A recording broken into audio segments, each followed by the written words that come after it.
যুবতীও বলবো না, কিশোরী, তার গলাটাতে এখনো সিনিয়র ইয়েটা আসেনি। আমাদের প্রাইম মিনিস্টার ওনাকে সম্বোধন করছে তারেক রহমান।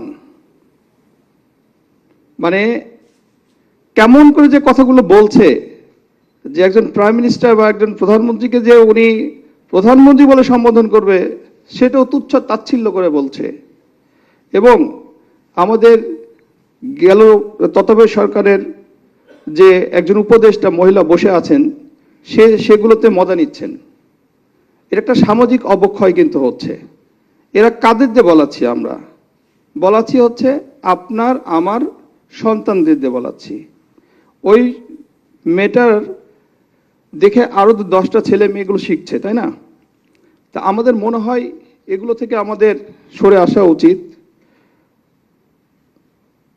আমি লাস্ট যে কথাটি বলবো সেটা হচ্ছে, মত প্রকাশের স্বাধীনতা কি ব্যক্তি আক্রমণ করা, মানুষের চরিত্র হনন করা? এই প্রশ্নের আপনাদের কাছে